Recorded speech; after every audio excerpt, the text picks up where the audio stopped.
Dear students, welcome to digital platform of Dr. APJ Abdul Kalam Technical University, Lucknow. I am Dr. Tarun Kumar Gupta, Associate Professor in Department of Mechanical Engineering, GL Bajaj Institute of Technology and Management, Greater Noida. Dear friends, today we will discuss Power Plant Economics Part 2. This is our 37th lecture. So, these are the contents which we discussed today: the cost of electrical energy and the various factors on which the cost of electrical energy depends. Depreciation, under the depreciation we will discuss what is depreciation, what are the various methods to calculate the depreciation, then operational cost, and then tariff of electrical energy, right. So, we will discuss these contents. So, first of all we will discuss cost of electrical energy. Dear friends, as you know that electricity is not available at free of cost. So, we have to pay some charge for it. So, we must know what are the various factors on which cost of electrical energy depends. Right. Whenever we want to calculate cost of electrical energy, we must know that cost of electrical energy depends on whether we are using an entire new power system that has to be set up, or we are using an existing system that has to be replaced, or an extension has to be provided to the existing system. So, out of these three, which system we are using? These three systems, and the cost of electrical energy includes two type of cost. One is capital cost, other is operational cost. In the capital cost, we can say initial cost, interest, depreciation cost, taxes, insurance, etc. In the operational cost, we can discuss fuel cost, operational, labor cost, maintenance cost, supplies, supervision, operating taxes, etc. So, major part of the cost are these two costs. So, we will discuss all these. So, initially, first of all, we will discuss initial cost. The initial cost of a power station includes the land cost, building cost, equipment cost, and installation cost, and overhead charges. So, these 5 cost includes the initial cost, right. Now, overhead charges, what is the overhead charges? So, overhead charges include the transportation cost, stores, storekeeper charges, interest during construction, etc. Now, to reduce the cost of building, it is desirable to eliminate the superstructure over the boiler house and as far as possible on turbine house also. Mean अब देखिए दो condition है यहाँ पर कि एक तो super structure eliminate करना है आपने, और दूसरा क्या है कि जिस बिल्डिंग की ज़रूरत नहीं है, आने वाले 10 साल या 15 साल के बाद ज़रूरत पड़ेगी तो उसको ना बनाया जाए. तो इससे क्या होगा, बिल्डिंग की जो कॉस्ट है वो रिड्यूस होगी.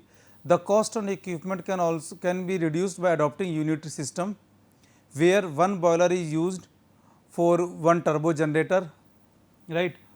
Also, by simplifying the piping system and elimination of duplicate systems such as steam header and boiler feed heaters, the cost can be further reduced by eliminating duplicate or standby auxiliaries, right.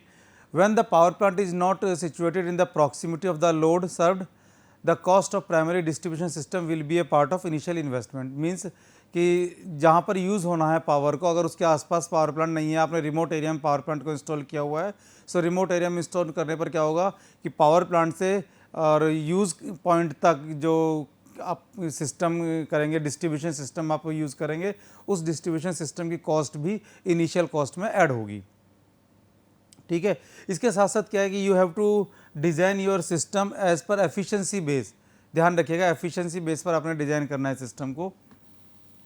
इसके बाद हम बात करते हैं interest की. Interest क्या है? Interest का मतलब है कि जो भी हमने इन्वेस्टमेंट किया उस इन्वेस्टमेंट के ऊपर हमें रिटर्न क्या मिल रहा है. सो कोई भी एंटरप्राइज है, कोई भी बिजनेसमैन है या कोई भी बिजनेस है, every business require some investment of money, right. और ये मनी कहाँ से आएगा? This money can be obtained through loan, through bonds और थ्रू शेयर्स, और समटाइम्स बिजनेसमैन और owner give the money from his own pocket, right, on interest. अब interest क्या होता है? Interest is the difference between money borrowed and money return. So जितना money बोरो किया जाता है हमेशा उससे ज़्यादा रिटर्न किया जाता है, और वो जो डिफरेंस है that is known as interest, right. Interest may be charge as it simple rate on annual base or sometimes it may be compound interest as general in most of the banks are charging, right. So अब ये होता क्या है कि even if owner invest his own capital, right, he charge some interest because he think कि इस पैसे को अगर मैं बैंक में एफडी कर देता, फिक्स डिपॉजिट करता, तो मुझे कुछ ना कुछ इंटरेस्ट मिलता। सो वो इंटरेस्ट कैलकुलेट किया जाता है और उतना ही इंटरेस्ट दिया जाता है। क्लियर। इसके बाद बात करते हैं डेप्रिसिएशन के। Dear friends, what is depreciation? Depreciation का मतलब है कि it is a measure of wearing out, consumption और other loss of value of depreciation assets arising from use, passage of time, obsolescence through technology and market change. मतलब क्या है depreciation का? Depreciation का मतलब ये है कि कई बार क्या होता है कि कॉस्ट में कमी आ रही है। जैसे मैं एग्जांपल देता हूँ कि आपने आज एक कार परचेज की, लेट से 10 लाख रुपीज़ की, आफ्टर 1 ईयर उस कार की कॉस्ट 10 लाख नहीं होगी जो आप यूज़ कर रहे हैं, उसी कार कॉस्ट कुछ कम हो जाएगी। वो जो डिफरेंस आया ना कॉस्ट में, that is known a depreciation. That difference, ये जो हमने वहाँ पर पॉइंट लिखे, that difference may be due to use, passage of time, obsolescence of technology और मार्केट चेंजेस, तो किसी भी वजह से हो सकते हैं। तो इसलिए क्या करते हैं, एक डेप्रिसिएशन की एक कॉस्ट एक डिसाइड की जाती है, and depreciation is allocated so as to change a fair proportion of depreciable amount in each accounting period during expected useful life of assets. It include amortisation of assets whose useful life is predetermined. Means जैसे आप कोई भी plant आपने लगाया, कोई भी machinery आपने लगाई, हम ये कहते हैं कि इस प्लांट या इस मशीनरी की टेंटेटिव कॉस्ट है लेट से 10 ईयर्स। आज 10 लाख रुपीज़ की मशीनरी है, 10 ईयर्स के बाद ये स्क्रैप में जाएगा और स्क्रैप में जाएगी 20,000 की। It is expectation. So 10 lakh में से 20,000 गया, 9,80,000 रह गया। उस 9,80,000 को 10 ईयर्स में डिस्ट्रीब्यूट करना है। सो देयर में भी different methods which we will discuss in coming slides कि किस तरीके से डिस्ट्रीब्यूट करना है। बट ये जो 9,80,000 है, this is the depreciation amount, right. Now what are the objective of depreciation?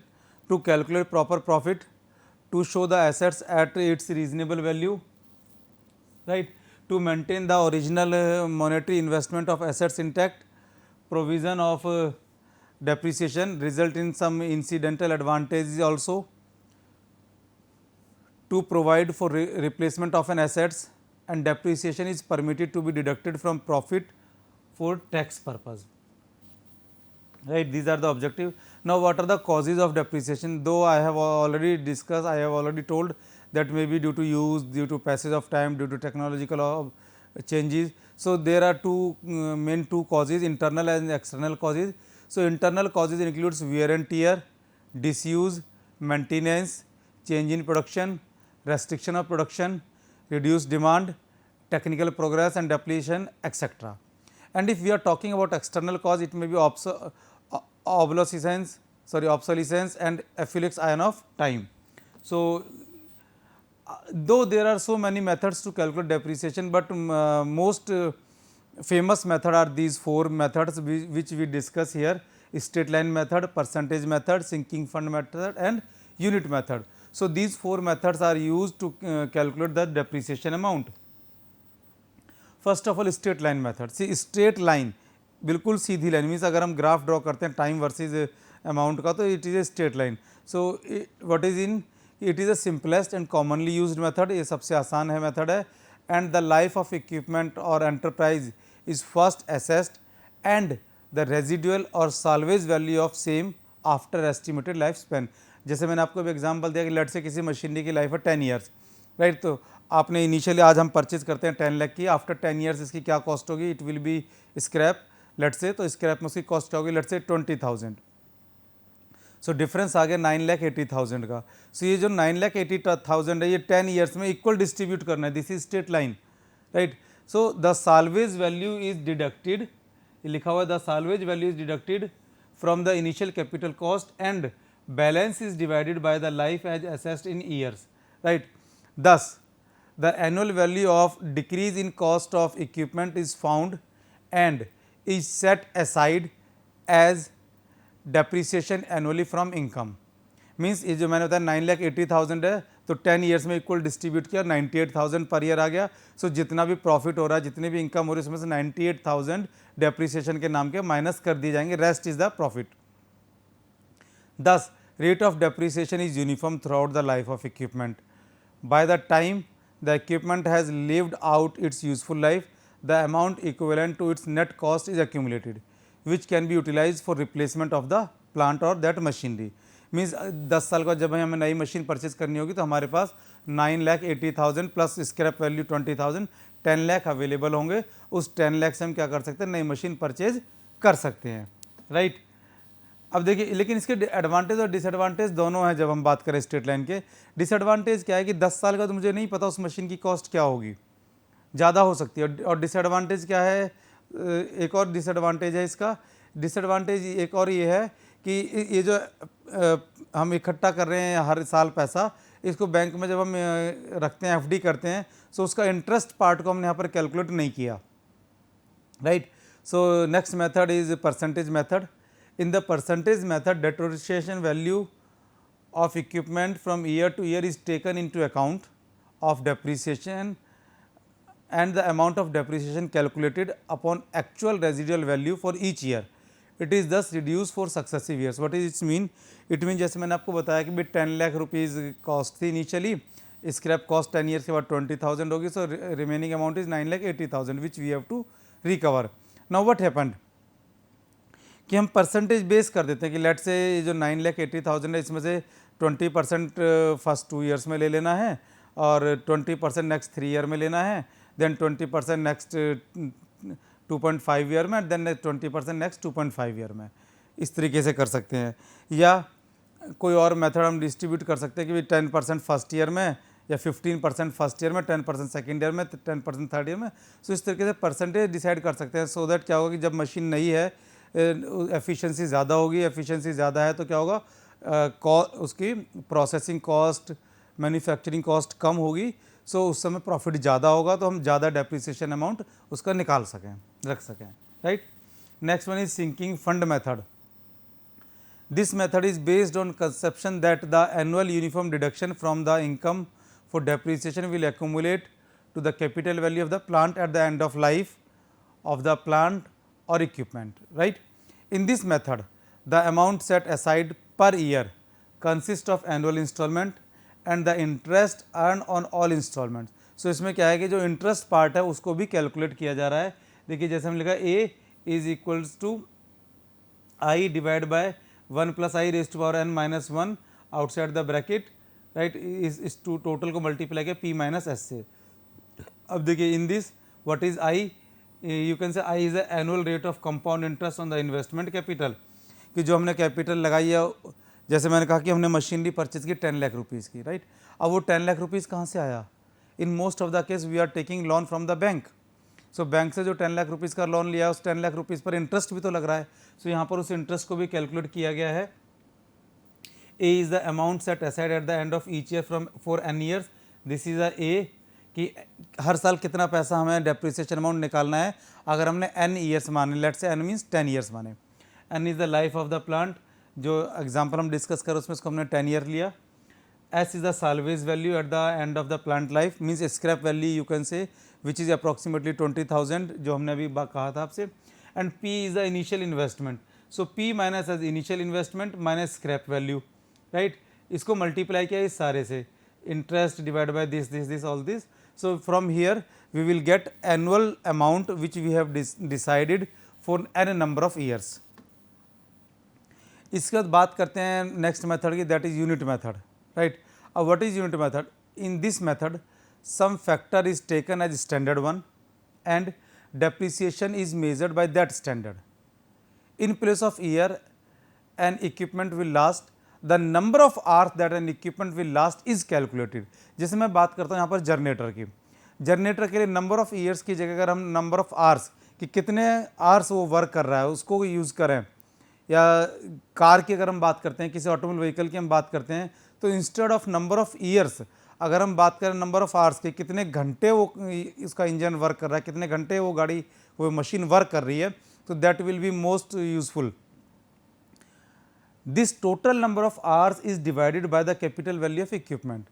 This constant is then multiplied by the number of actual working hours each year to get the value of depreciation for that year. So, in place of number of hours, the number of unit of production can also be taken as major standard. जैसे मैंने बताया कोई machine हमने use की, उससे production हो रही है, तो पहले तो हमने कहा कि ईयर्स को काउंट नहीं करना, नंबर ऑफ़ आवर्स को काउंट करना है।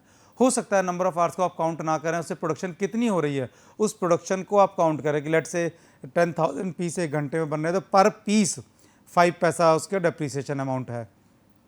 सो इस तरीके से आप कोई भी स्टैंडर्ड फिक्स कर सकते हैं, जैसे मैंने यहाँ पर बताया आपको कि आप कोई भी स्टैंडर्ड फिक्स कर सकते हैं और उस स्टैंडर्ड के हिसाब से डेप्रीसिएशन अमाउंट को कैलकुलेट किया जा सकता है।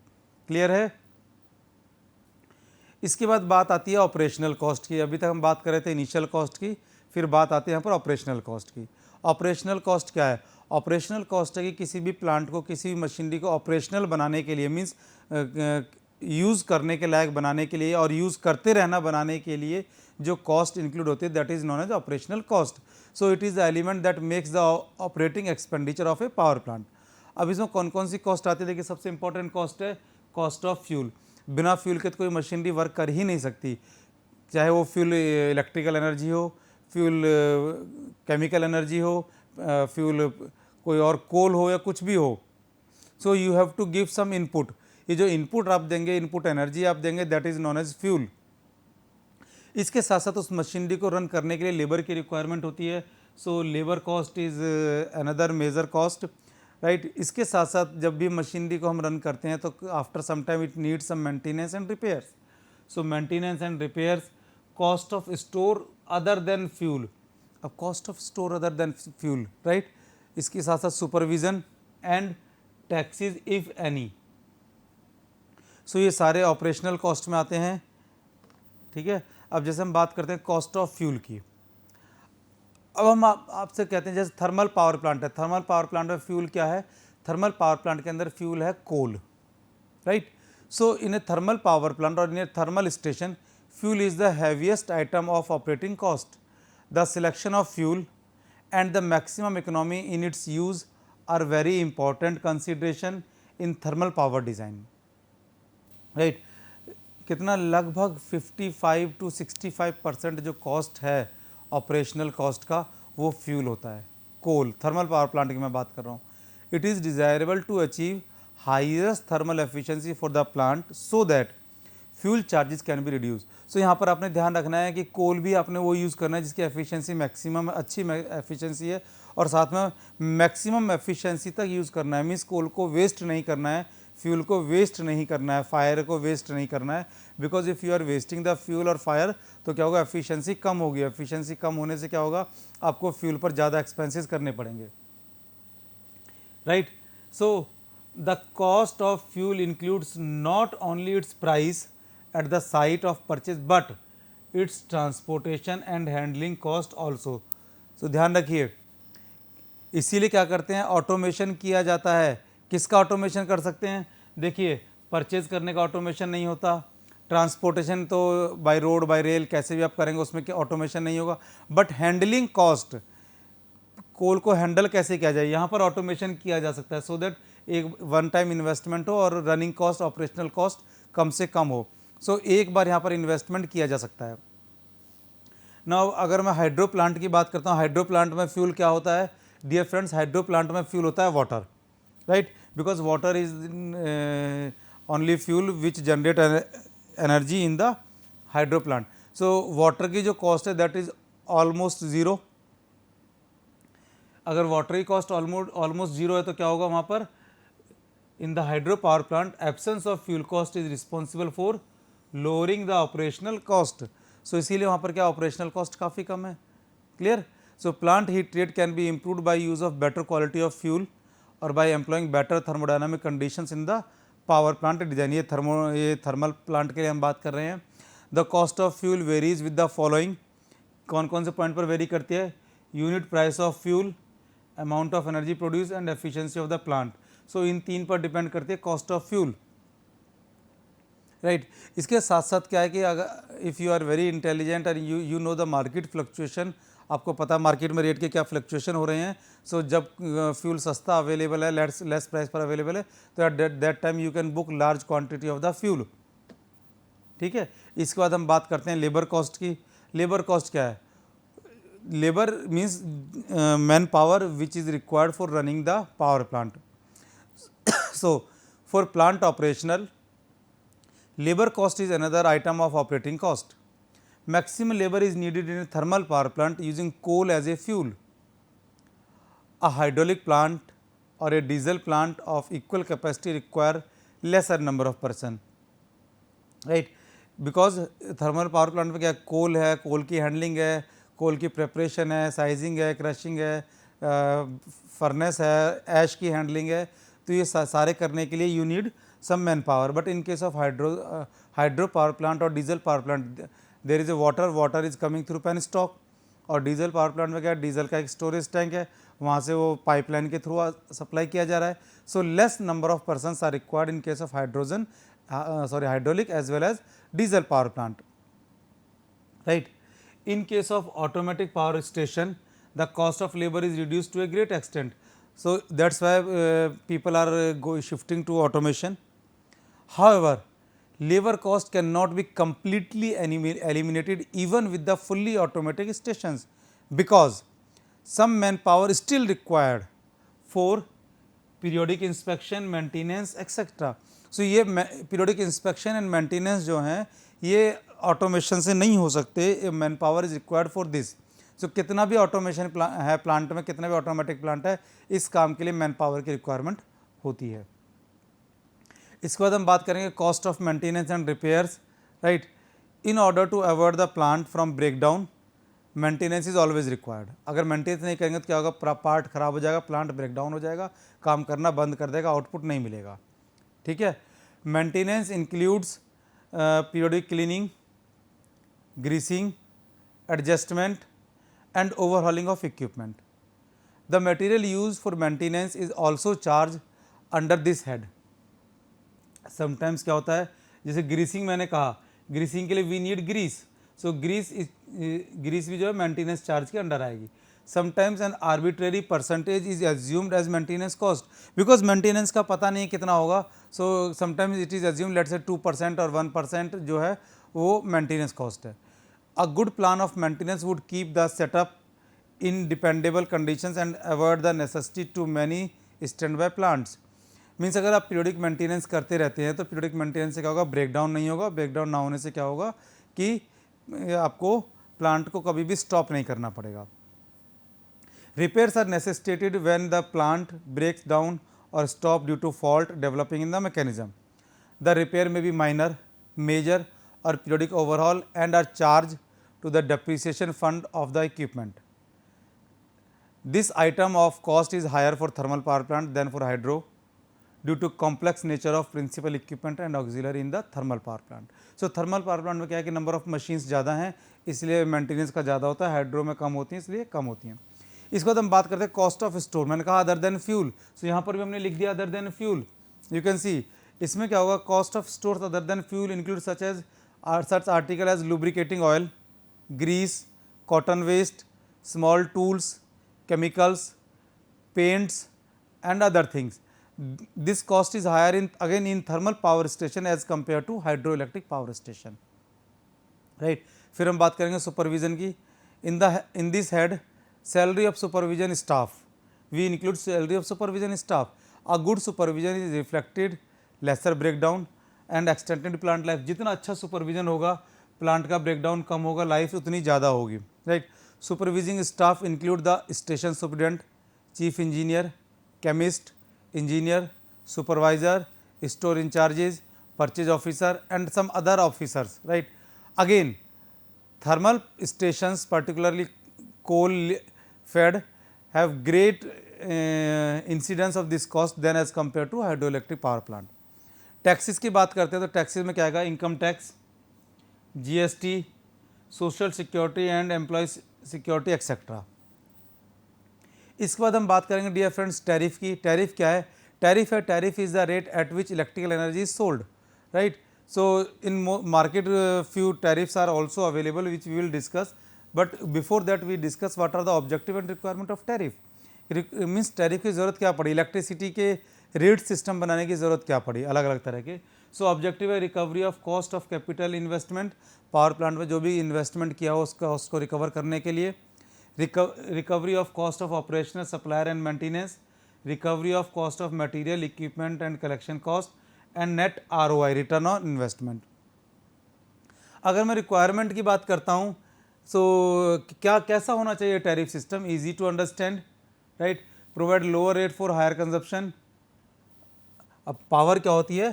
P is equal to V I cos phi, right. So इसी के अकॉर्डिंग आपको ध्यान रखना है. Uniform over large population, encourage consumer having higher load factor, consider maximum demand, incentive for using during off peak times, right, less charge for power connections and penalty for low power factor.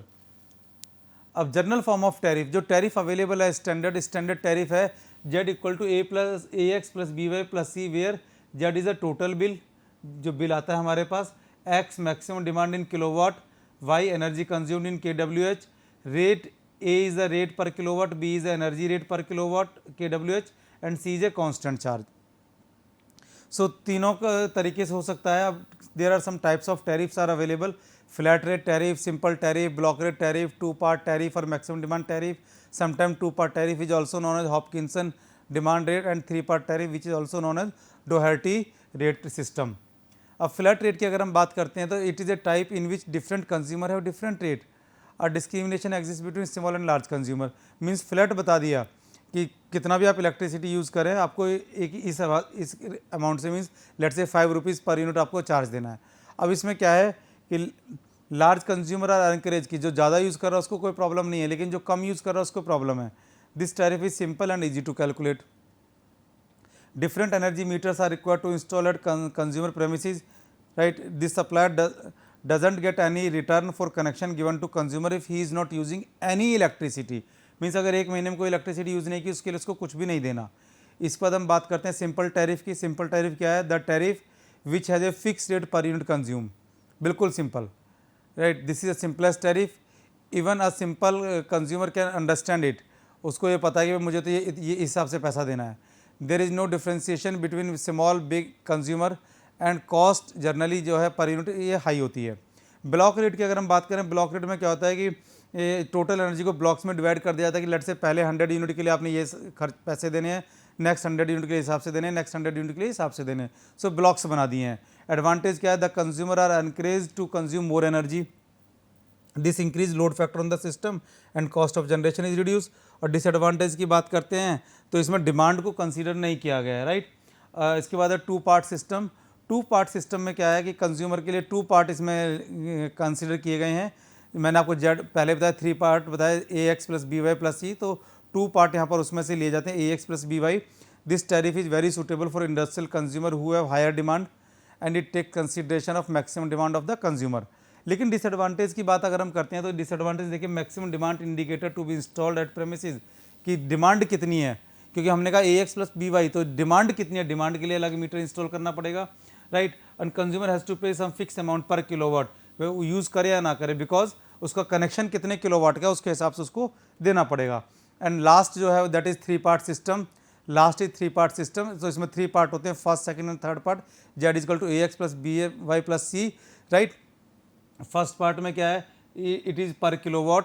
Second part है per unit KWH and third is a fix depreciation और interest. अब इसमें क्या है कि आप use करें या ना करें आपको कुछ ना कुछ पार्ट देना पड़ेगा just to calculate the depreciation part. So this is all about today's lecture. Thank you very much friends.